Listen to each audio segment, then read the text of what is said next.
Halo, perkenalkan nama saya Deni Rehan, bisa dipanggil Denny.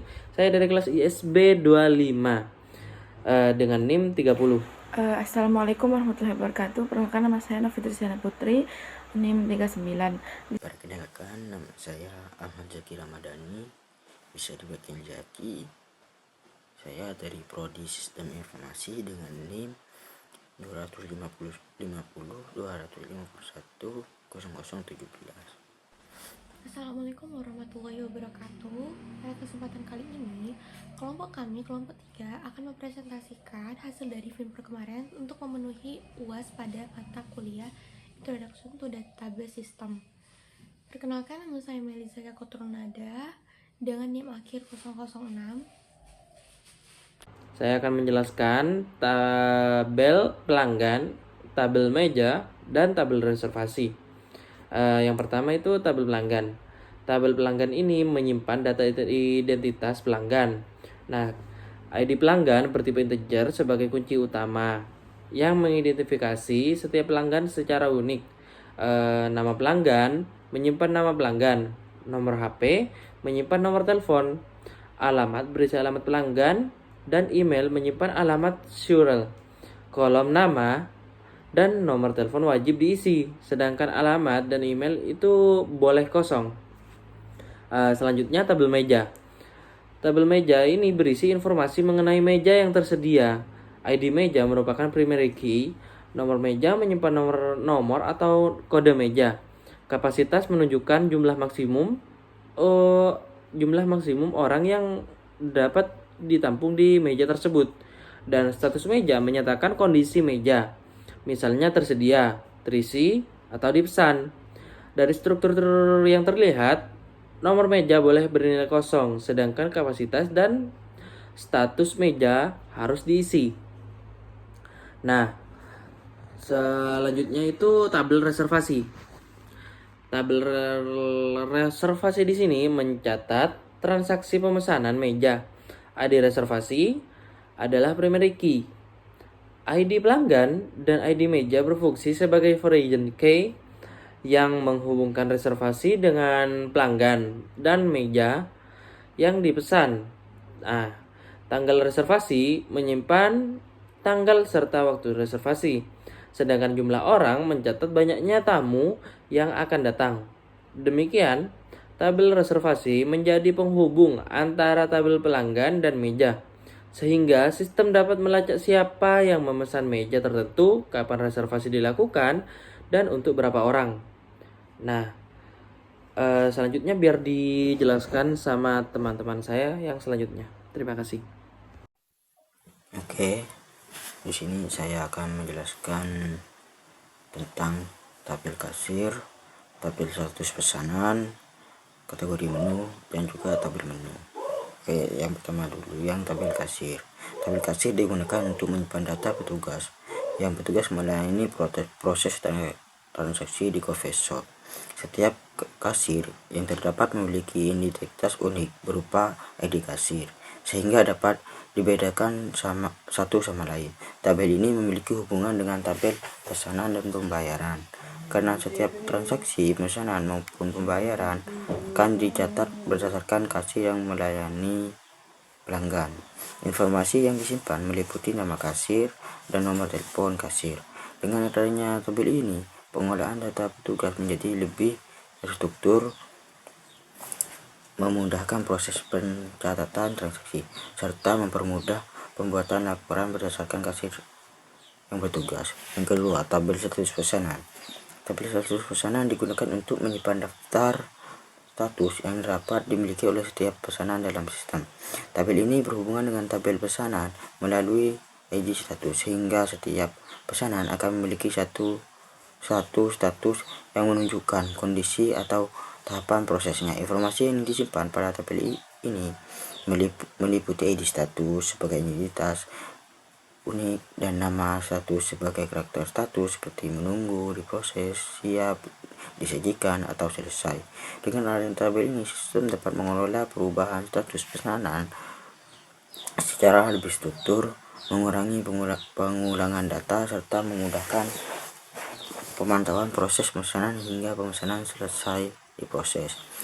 Yang ketiga, tabel kategori menu. Tabel kategori menu digunakan untuk menyimpan data dari setiap menu yang terjadi di coffee shop.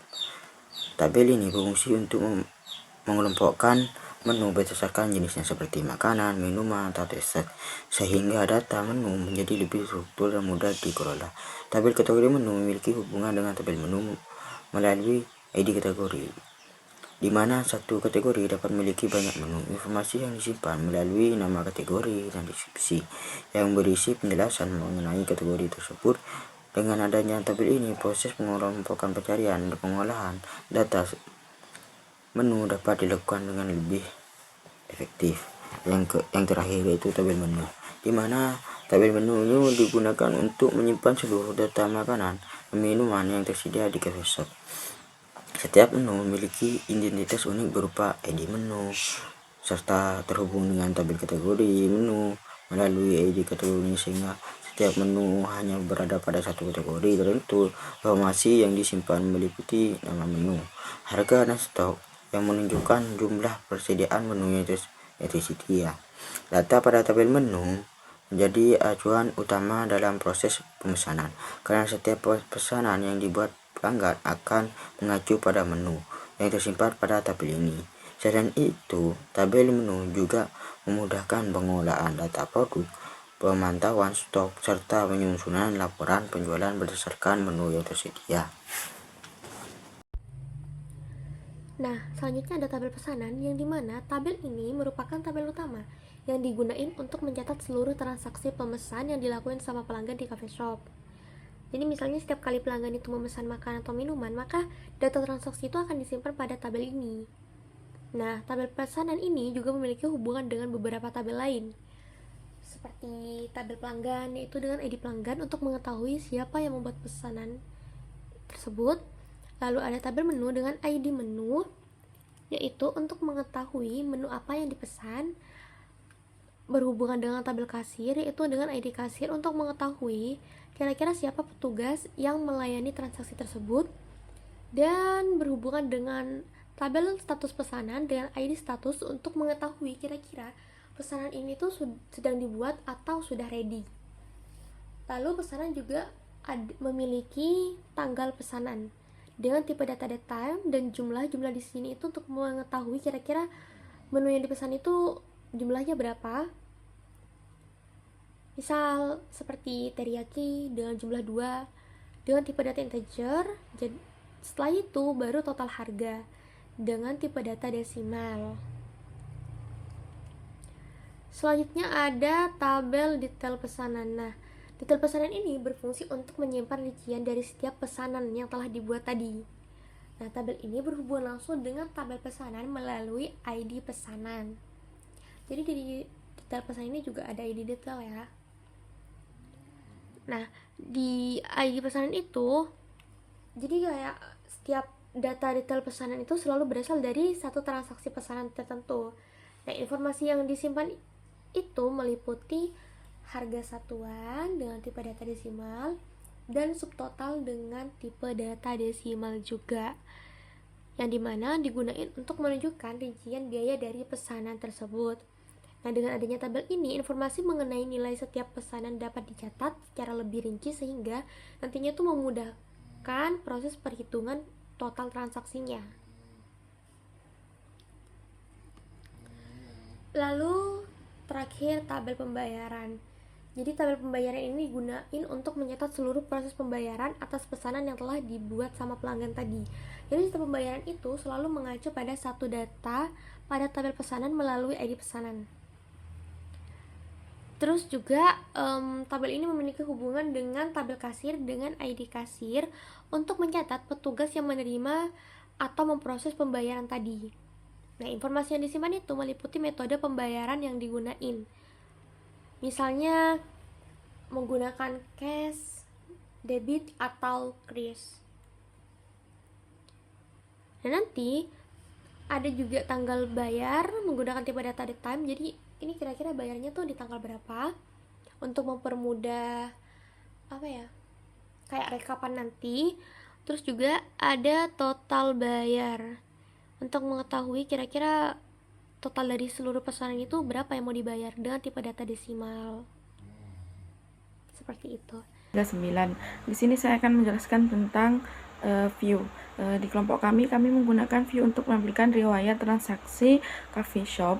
Jadi, view ini bisa dibilang seperti tabel virtual yang isinya merupakan hasil gabungan dari beberapa tabel, misalnya tabel pelanggan, tabel pesanan, dan pembayaran. Dengan adanya view juga, kita nggak perlu menulis query yang panjang dan berulang-ulang setiap kali ingin melihat data transaksi. Semua informasi yang dibutuhkan sudah ditampilkan dalam satu tampilan yang lebih rapi dan mudah dipahami dan dimengerti. Jadi view ini mempermudah admin atau pemilik cafe shop untuk melihat riwayat transaksi dengan lebih cepat. Nah, kalau trigger itu selanjutnya ada trigger. Trigger adalah perintah yang akan berjalan secara otomatis ketika terjadi suatu aksi pada database, misalnya saat ada tabel baru yang ditambahkan. Di database coffee shop kami, trigger digunakan untuk menghitung subtotal pesanan secara otomatis. Jadi, ketika admin memasukkan jumlah pesanan, sistem akan langsung menghitung subtotal berdasarkan harga menu dikali jumlah yang dipesan. Dan dengan cara ini, proses perhitungan jadi lebih cepat, mengurangi risiko salah hitung, dan membuat data yang tersimpan lebih akurat. Jadi, intinya dapat disimpulkan itu bahwa view membantu menampilkan data transaksi menjadi lebih rapi dan mudah dibaca. Sedangkan trigger membantu mengotomatisasi perhitungan subtotal sehingga proses pengolahan data menjadi lebih cepat, akurat, dan mengurangi kesalahan dalam perhitungan. Dengan adanya kedua fitur ini, pengelolaan database coffee shop menjadi lebih efektif dan efisien. Kenapa menggunakan view dan integer? Karena view membuat penyajian data menjadi lebih sederhana dan mudah dibaca tanpa harus membuat query yang panjang.